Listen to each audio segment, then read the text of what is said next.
back. It feels like I haven't made a Mindful Monday video in forever, but I'm back.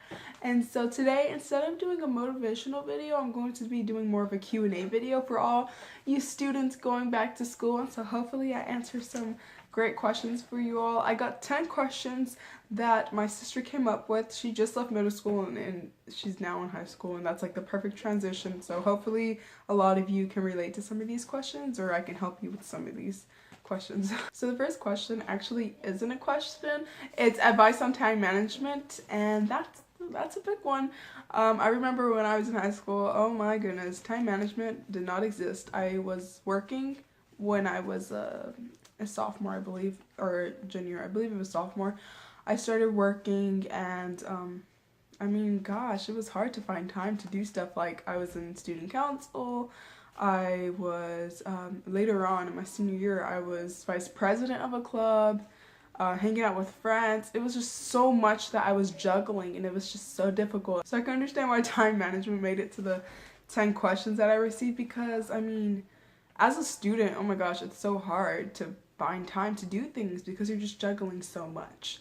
So my advice is to find a set schedule. Don't let them like change your schedule all the time. If you work, have it set so that you know when you're working and you can work around that. For homework, I would say if you could have any free time, any downtime at school, finish it. Trust me, even if it's lunch and you have free time, I don't know, just finish it. Or before school, after school, whenever you have free time, finish it. Now, hanging out with your friends is definitely fun, but you should make sure you have your priorities set. Obviously, you have to go to work if you have work. And then after that, it's homework. But I think that if you can finish it during school or before school, you're going to be fine. You don't have to worry about doing it after school. The only time that I had to worry about doing homework after school was whenever I procrastinated, and then it was the last day and I was like, or I would work on it the period before, see if you have extra time during school.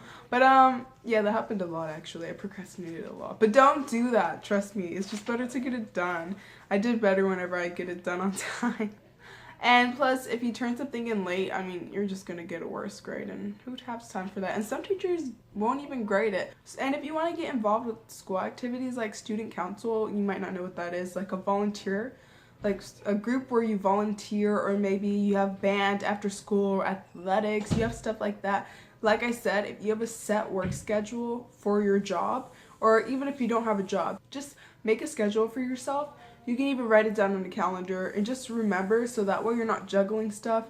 And for homework, once again, my advice is to get it done either during school, because we actually have more time during school than we think sometimes. Not everyone does. Sometimes you're just busy in every single class. And other than that, I would do it before school. If you don't have time after school. And if that wasn't too much help, comment down below your situation so that I can help you specifically towards your needs, because that's easier than me just going off of schedules that I know. So the next question is for all of you overachievers. It is, what do I think about AP versus dual credit? Well, I think that, personally, I think that dual credit is a better course to take, because you are taking it specifically with an actual college teacher. Sometimes they'll be online, so if you don't like online courses, you do have to think about that, but I had it both ways. I had a teacher, a professor online, and I had a professor at the school, and then I had a monitor as well. And for AP, it's usually a teacher that just has more certifications possibly, so that they're able to teach you AP. And for AP, you're basically spending your whole year studying up for some big test that you're going to take, and if you pass it, you get college credit. If not, you fail not only the course, but usually that class you don't get credit for. And for dual credit, you'll most likely still get credit as long as you passed. Like even with a C, you'll still get credit for the course in high school as well as college, which is really great. Of course, you want to try to go for a better grade. And it won't be a giant test. It'll just be like a semester exam in dual credit, because you're just doing regular homework and stuff, except it's college. And I've actually found that college professors teach way better than high school teachers. Now, of course, that won't always be the case, but for me, it has been. I feel like I didn't know what the heck some high school teachers were talking about, and then in college, I was like, oh my gosh, you make this seem so easy. Like, it's just like easy. Of course, some other courses are harder and they require more studying, but I think AP is usually, it requires more more work and you won't get as much out of it, is what my experience from it has come. But either way, they're both great classes. If you're taking either one, you are amazing and keep doing great. Study, do your work, and you'll do fine. The next question is, what's the most efficient way to take notes and how to remember them? For this one, it really depends on you on what's the most efficient way to take notes. Some people do Cornell notes. Some people just do like the main points. The teacher will tell you, okay, this is the main point, write it down if you want, and you can do that. Some people will just read on their own and they'll take notes on whatever they think they need to know. It's really depending on you, or some people just write down examples and that's all they need. So a few tips on remembering your notes would be, some people do great when they reread them, they study their notes. Some people will highlight them, like a yellow highlighter helps stimulate your memory. And so if you like highlight, and it can even be different colors because colors help as well. I like to highlight, and that has helped me a lot. And by writing notes down in general versus typing them, by writing them down, for some reason it allows us to remember better. At least for some of us it does. I've heard that from a few fellow students that I've had. It helped me. It also helped a teacher of mine. And so that will work as well if you type versus writing. I suggest that you write. And of course, if your teacher is talking too fast or your professor and you just have to type, that's fine. Like I said, you can just highlight, use a tool to highlight them and reread them later on, and that will help you remember your notes better. So the next question is how many clubs to take and how to manage it. How many clubs to take depends on you. What are you interested in? What do you hope to get out of high school? Do you want volunteer hours? If so, definitely take student council or whatever your club organization may be called. I definitely recommend that one. Volunteering has been such a rewarding experience for me and many other students, because not only do you appreciate things better, but it helps you, it looks good when you're applying for college, and later on in life it could be used as job experience. And so volunteering is just amazing. And then you could take other clubs. Are you interested in writing, singing, public speaking? There's clubs for anything. You can take as many clubs as you want or as little clubs as you want.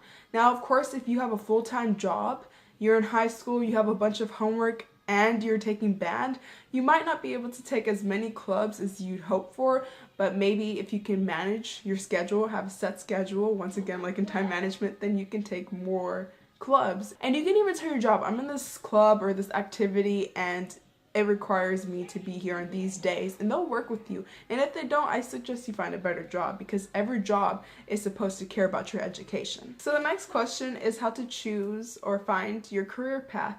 That one is a great question. Finding your career path, a lot of students don't find out in high school, or maybe you have it and then you go to college and all of a sudden it changes. It happens to so many people. Like, you think you know it. I'm going to be a veterinarian, I'm going to be a teacher, I'm going to be a singer, and then you go to college and then your path changes, or you're just like, oh my gosh, this is what I'm actually studying. I kind of don't want to do this, and so it'll steer your path. So finding out, I would say focus on, like, what do you like to do? What are your hobbies? What's your passion? So, because sometimes you're passionate about something and something else is just a hobby. Say, like me, I am obsessed with music. I would love to sing as a career, but I'm not really talented like that. So it's more of a hobby for me. But for some people, that's their passion and they're good at it and they want to do it. Then you go for that.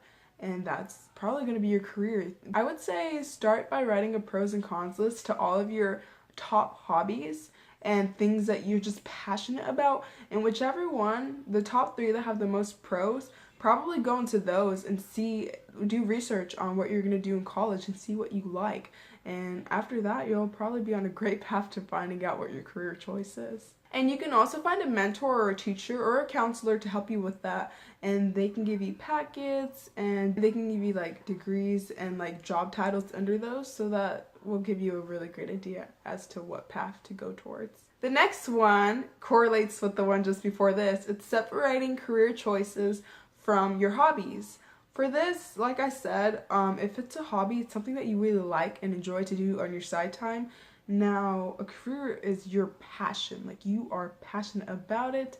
It is your thing. Like, for me, my passion is to become a motivational speaker, and I know that's what I'm going to do, because I want to open people's eyes and show them that they can do whatever they want to do. They can be whatever they want to be. So basically that's what I want to do. It's just motivating people, and like, no matter what anyone tells you, if they try to put you down, just know that you're amazing. And now I'm going on a motivational rant. Okay, so anyways, that's what I want to do. I also want to be like a TV host so that I can give back to people and so that I can also reach more people and motivate them like that. And so that's what I want to do. So for you, just find the thing that makes you just know that's what you want to do. You're just hungry to go into that career. You want to dive in and you want to like take a risk for that career. That's the thing that's going to be your career versus your hobby. Your hobby is going to be something that, okay, I'm off, I'm going to do this because I like to. Like, some people's hobbies are riding skateboards, some people's hobbies are singing, drawing, reading, writing. So whatever your hobby is, that's your hobby. You just like to do it on your spare time versus this is my passion, this is what drives me towards my future. I see myself doing this every day one day. And so that would be your career versus your hobby. The next one is how to cram study for multiple tests. Okay, I don't recommend cram studying because you won't be able to memorize things as much as you should, but if that's your only option, then okay. To cram study, I would just say, like I said, find your notes. Hopefully they're highlighted or they're bulleted for your keynotes, and I would reread those. I would just study them, get the main points. And if you don't have time to go to tutoring, then maybe go with a group of friends or just yourself or a sibling. Someone can help you and you can like just say things out of memory and they'll tell you if you're correct or not. And on top of that, just give yourself a little quiz. Maybe have a sibling hold the book and then you'll like just speak and they'll tell you whether you're wrong or right. And I think that's really great for memorizing things. It has helped me so much as well as other people. And just do that for each subject that you have a test on. And you don't have to spend a lot of time on it, just as much time as you have. And maybe when you go back to school, you'll have free time, and so you can study for whatever subject is next as well. So if you finish a test, you can study for the next one at school. And that's another great thing that has helped me and others. The next question is getting the courage to ask questions when you need to. I used to feel the same way. I was embarrassed to raise my hand and ask questions. I just didn't like it. I don't know, I just felt like everyone was going to stare at me, I was going to ask something stupid. No, put that all aside. Teachers love when you ask questions. In fact, the smartest people ask questions. Sometimes they might sound dumb, but you need to learn that information. And so trust me, the teacher's going to be thankful and happy that you're asking that question. They're going to give you that information and you're going to feel so much better and so much more prepared for the subject. As you ask questions, you're going to be more comfortable with asking more and more questions as you go. And if you need to, ask a teacher after school or after the period is over, and they'll be happy to answer your questions. But don't be afraid to ask questions during your class period because, like I said, the smartest people ask questions. Questions enable us to learn so much more, and by asking questions, before you know it, you'll be at the top of your class probably. And it'll help you so much in so many ways. And it's not even just in high school or middle school. It's even in colleges or at your job. Asking questions is just something that is very vital and enabling us to learn so much more. So don't be afraid to ask questions ever. So the next question is knowing when you need tutoring. I would say if you're flunking, that's pretty obvious. You kind of need tutoring. That or you're just being really lazy. But knowing when you need tutoring, I would say if there's a topic that you're studying, because I feel like every student, especially in math maybe, like, because I loved math, but there would be a topic probably once every year, and I'm just like, what?